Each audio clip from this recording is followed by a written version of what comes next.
Hi hello నమస్తే BR command control నేను విజయ్. ఈరోజు మనతో పాటు ఉన్నారు AMFI certified registered mutual fund distributor Ramesh Pasipilleddi గారు ఉన్నారు. ఆయనతో మాట్లాడి మరికొన్ని విషయాలు తెలుసుకుందాం.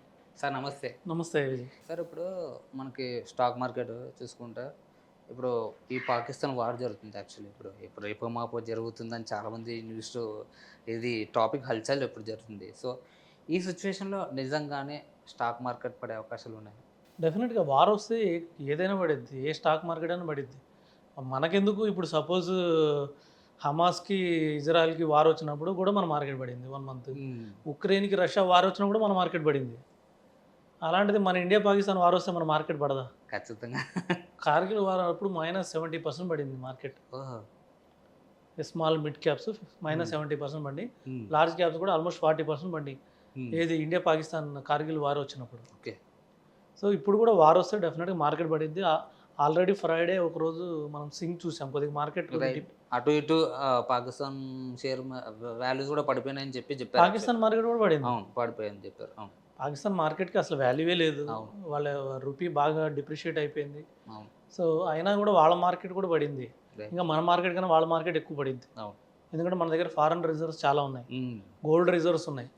వాళ్ళకి ఏంటంటే ఎవ్రీ మంత్ తినడానికి కూడా అప్పులు తెచ్చుకోవాలి వాళ్ళు. రైట్. ఎవ్రీ మంత్ వాళ్ళు ఇంటర్నేషనల్ దగ్గరికి పోయి ఏదైనా లేకపోతే బ్యాంక్స్ ఇంటర్నేషనల్ బ్యాంక్స్ కానీ లేకపోతే ఏదైనా కంట్రీస్ దగ్గరికి పోయి వాళ్ళు అప్పు తెచ్చుకోకపోతే బతకలేరు. సో వాళ్ళ మార్కెట్ పడిద్ది, మన మార్కెట్ కూడా పడిద్ది. మనది కూడా ఇంపాక్ట్ అయ్యిద్ది. తక్కువ పడిద్ది మనది. హ్మ్. వాళ్ళతో పోలిస్తే మనం తక్కువ పడిద్ది. ఓకే. ఎందుకంటే మనం వారం వస్తే బడ్జెట్ కేటాయించాలి దానికి. రైట్. సో బడ్జెట్ అంటే ఇప్పుడు సపోజ్ మన ఆల్రెడీ ఇంతకుముందు 50 చేస్తాం. అవును. మొన్న బడ్జెట్ ప్రవేశపెట్టారు. 50 లక్షల కోట్లు బడ్జెట్ ప్రవేశపెట్టారు. అందులో ఎక్కడ వార్ కోసం అని సపరేట్‌గా పెట్టలేదు. సో దానికోసమని కొన్ని బడ్జెట్ కోతలు జరుగుతాయి. హ్మ్. అంటే ఏమైనా సంక్షేమానికి పెట్టాల్సింది కానీ లేకపోతే డెవలప్మెంట్ మెయిన్ ఎప్పుడు ప్రాబ్లం అయినా కానీ వార్ వచ్చినా కానీ ఎక్కువ ప్రాబ్లం వచ్చేది ఎక్కడంటే డెవలప్మెంట్ ఫండ్కి ప్రాబ్లం అవుతుంది. ఓకే. గవర్నమెంట్ డెవలప్మెంట్ కానీ 1,00,000 crores 2,00,000 crores పెట్టుకుంటుంది కంపల్సరీగా. అవును. మినిమం యాక్చువల్గా లాస్ట్ ఇయర్ చూస్తే దాదాపు 10 lakhs crores అనౌన్స్ చేశారు. అంతకుముందు సంవత్సరం 8 లక్షల కోట్లు అనౌన్స్ చేశారు డెవలప్మెంట్కి.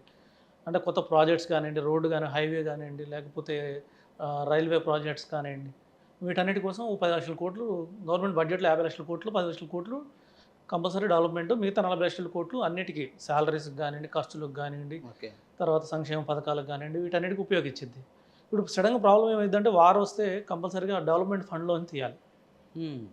డెవలప్మెంట్ ఫండ్ తీస్తే ఇప్పుడు 10 లక్షల కోట్లు చాలా కంపెనీస్కి పంచాలి. రైట్. అవును.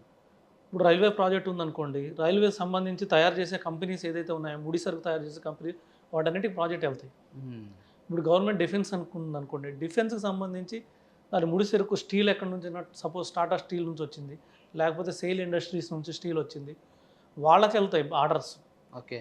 సో రైల్వే ఉందనుకోండి, రైల్వే టికెట్కి ఐఆర్సిటీసీకి వెళ్తాయి. హ్మ్. సో ఇలాగా అన్నిటికీ వెళ్తాయి వార్కి. సో అప్పుడు ప్రాబ్లం ఏమైందంటే ఇక్కడ ఫండ్ ఆపి అక్కడ పెట్టినప్పుడు ఏమవుతుంది, వీటికి ప్రాజెక్ట్స్ తగ్గిపోయినాయి అంటే ఈ షేర్స్ అన్నీ పడిపోతాయి. ఓకే. ఇప్పుడు ఏదైతే మనం షేర్‌లో పెట్టింటామో ఆ షేర్స్ పడిపోయే అవకాశం ఉంది. పడిపోతాయి ఎందుకంటే అందరూ ఏమనుకుంటారంటే ఆల్రెడీ ఇప్పుడు 40 లక్షలు ఆల్రెడీ 10 లక్షల కోట్లు ప్రకటించారు కదా అనుకుని షేర్స్ అన్నీ పైకి తీసుకెళ్ళిపోయారు. ఓహ్! ఓకే. 10 లక్షల కోట్లు బడ్జెట్ ప్రకటించారు. హ్మ్.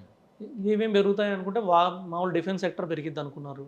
అలాగే కొద్దిగా power sector, green energy, solar ఇవన్నీ పెరుగుతాయి అనుకున్నారు. హ్మ్. అలాగే రైల్వే ప్రాజెక్ట్స్ ఏదైతే లాస్ట్ ఇయర్ లేకపోతే లాస్ట్ టర్మ్లో బీజేపీ లాస్ట్ టర్మ్లో ఏదైతే రైల్వే ప్రాజెక్ట్స్ కొన్ని కంప్లీట్ చేసి కొన్ని పెండింగ్లో పెట్టింది, హ్మ్. వాటి కోసం కానివ్వండి.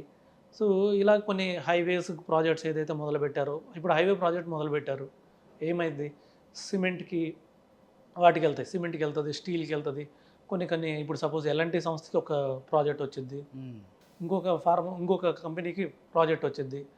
సో అలాగే కొన్ని ఫార్మాకి కూడా కొద్దిగా వెళ్తుంది, న్యూ R&D కోసం కొద్దిగా ఫార్మాకి వెళ్తుంది, కొద్దిగా సైంటిస్ట్కి వెళ్తుంది, ఇస్రోకి వెళ్తుంది. ఇలాగన్నీ ఉంటాయి, ఇవన్నీ డిపెండ్ అయి ఉంటాయి.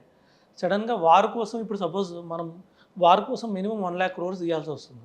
దాంట్లో నుంచి 1,00,000 రూపీస్ 1,00,000 క్రోర్స్. ఓకే. ఓకే.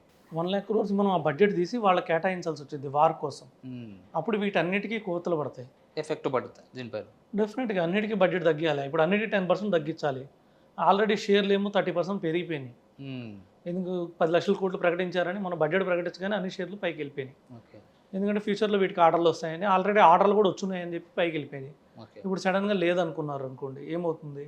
ఇంకా అదే మీరు చెప్పినట్లు స్టాక్ మార్కెట్ పడిపోవడం. అన్నీ సో 30% 50% పడతాయి. దానితోడు ఏమైందంటే ఇంటర్నేషనల్ కూడా మన మీద ప్రాబ్లం అయ్యిద్ది. ఇప్పుడు ఎట్లయితే రష్యా ఉక్రెయిన్ వార్ వచ్చినప్పుడు ఏమైందంటే రష్యాకి ఎవరైతే రష్యా నుంచి రష్యా ఎవరికి ఎక్కువ ఎగుమతి చేసిద్ది అంటే దిగుమతి చేసుకునే ఎవరంటే ఎక్కువ యాక్చువల్గా యూరోప్ కంట్రీస్. ఓకే. రష్యా నుంచి గ్యాస్ కానీ ఆయిల్ కానీ ఎక్కువ ఎవరు కొంటారంటే యూరోప్ కంట్రీస్ కొంటారు. ఓకే. యూరోప్ అంటే మొత్తం బ్రిటన్ కానీ యూకే ఫ్రాన్స్ బ్రెజిల్, సో మొత్తం గ్రేట్ బ్రిటన్ మొత్తం అన్నీ కొంటారు యాక్చువల్గా. మొన్న వార్ అయినప్పుడు ఏమైందంటే రష్యా దగ్గర నుంచి ఎవరు కొనడం ఆపేశారు.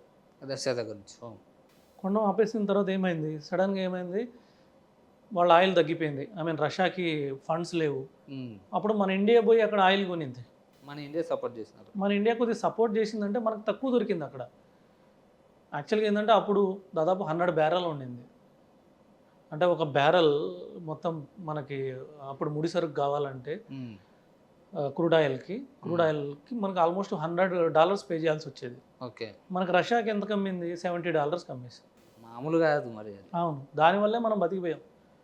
లేకపోతే అన్ని కంట్రీస్ ఇప్పుడు బ్రిటన్ అవన్నీ ఏమైంది, వీటన్నిటిలో యూకే కంట్రీస్ అన్నిటికీ ఏమైంది, ఇన్ఫ్లేషన్ పెరిగిపోయింది. ఆటోమేటిక్గా మళ్ళీ పెరిగిపోతాయి. వాళ్ళు $70ది కొనకుండా $100 కొనుక్కున్నారు బయటకు వెళ్ళి. బాబా. ఓపెక్ కంట్రీస్ ఉన్నాయి. ఓపెక్ కంట్రీస్ అంటే దుబాయ్ కువైట్ ఇవన్నీ ఉన్నాయి. సో వీటి దగ్గర నుంచి ఎక్కువ రేటు కొనుక్కున్నాయి బ్రిటన్ ఇవన్నీ. మనం ఏం చేసాం, మనకు వారితో సంబంధం లేదు, ఏ కంట్రీ మనకు సంబంధం లేదు, తక్కువ మనకి ఏడ దొరికితే ఆడ తీసుకొస్తామని చెప్పి మనం $70కి తీసుకొచ్చాం. దానివల్ల మన ఇన్ఫ్లేషన్ పెరగల. మనకు రూపాయన పెట్రోల్ పెరిగిందా? పెరగలే. లాస్ట్ 1 ఇయర్లో అసలు రూపాయన పెట్రోల్ పెరిగిందా? పెరగలేదు అసలు. కానీ లాస్ట్ 1 ఇయర్లో 2 యుద్ధాలు జరిగినాయి. యుద్ధాలు అయితే జరిగాయి. ఇజ్రాయెల్ జరిగింది, హమాస్ జరిగింది. అవును. అక్కడ నుంచే మనకి ఎక్కువ పెట్రోల్ వస్తుంది. రష్యా నుంచి మన ఉక్రెయిన్ వార్ జరిగింది. అవును. అయినా మనకు పెరగలేదు. ఏంటంటే కారణం ఏంటంటే మనం చేసిన ట్రేడ్ అలాంటిది. రైట్. అలాగే రేపు మనం యుద్ధం చేస్తే ఇండియా పాకిస్తాన్తో కొన్ని కంట్రీస్ కూడా మనతో కొద్దిగా ప్రాబ్లం రావచ్చు రైట్. ఎగుమతులకి కొద్దిగా. అంటే ఎట్లయినా సో పాకిస్తాన్ని సపోర్ట్ చేసే కొన్ని కంట్రీస్ ఉన్నాయి. ఖచ్చితంగా. లైక్ చైనా ఉంది. చైనా నుంచి మనకు ఎక్కువ ట్రేడ్ జరుగుతుంటుంది. అవును. మనకు తెలిసిందే, మనం ఎక్కువ చైనా మీదే డిపెండ్ అవుతాము. అవును. సో ఇవన్నీ ప్రాబ్లం ఏంటంటే రేపు చైనా మన మీద నేను ఎక్స్పోర్ట్ చేయను అనకు చెప్పచ్చు. అవును. ఎందుకంటే పాకిస్తాన్కి సపోర్ట్ కాబట్టి నేను మీకు సపోర్ట్ చేయను అనుకోండి, మనకు కొద్దిగా ఇన్ఫ్లేషన్ పెరిగిపోద్ది. పాకిస్తాన్ నుంచి రాలేదు, సపోజ్ చైనా నుంచి రాలేదు, మనం ఏం చేయాలి, వేరే కంట్రీస్ నుంచి తెచ్చుకోవాలి. వేరే కంట్రీస్ తెచ్చుకున్నప్పుడు డెఫినెట్గా మనకి ఎక్కువ పడతాయి. ఎందుకంటే చైనా లోయెస్ట్ ప్రైస్ ఎవరైతే ఎక్స్పోర్ట్ చేసే కంట్రీ ఏదైనా ఉంటే ఓన్లీ చైనానే, వేరే కంట్రీస్ చేయవు. ఓకే. సో కాబట్టి మనకు ఆ రేట్లు కూడా పెరుగుతాయి. సో ఇలాగా ఒక వార్ అనేది షేర్ మార్కెట్ని చాలా ఎక్కువ ఎఫెక్ట్ చేసేది. ఆల్రెడీ మనం కార్గిల్ వార్లో చూసాం, దానివల్ల చాలా నష్టపోయాం. అందుకనే యాక్చువల్గా ఇంకోటి కూడా జరిగింది. యాక్చువల్గా లాస్ట్ టైం కార్గిల్ వార్ జరిగినప్పుడు ఇమీడియట్ నెక్స్ట్ ఎలక్షన్లో వాజ్పేయి ఓడిపోయాడు. అవునవును. వాజ్పేయి. ఎవరు పబ్లిక్ సపోర్ట్ చేయాల, ఎందుకంటే అన్ని ఇన్ఫ్లేషన్ పెరిగిపోయినాయి, రేట్లు పెరిగిపోయినాయి, ఎవరు సపోర్ట్ చేయాల. ఇప్పుడు రేపు బీజేపీకి కూడా అదే అవకాశం ప్రాబ్లం అయ్యే అవకాశం ఉంది. కాబట్టి మ్యాక్సిమం వారికి వెళ్ళకపోవచ్చు, కానీ వేరే ద్వారాల ద్వారా, అంటే ఇప్పుడు కొన్ని యూట్యూబ్ ఛానల్స్ ఆపేశారు, వాళ్ళ ప్రజలందరినీ పంపించేస్తున్నారు, ట్రేడ్ మొత్తం ఆపేస్తారు.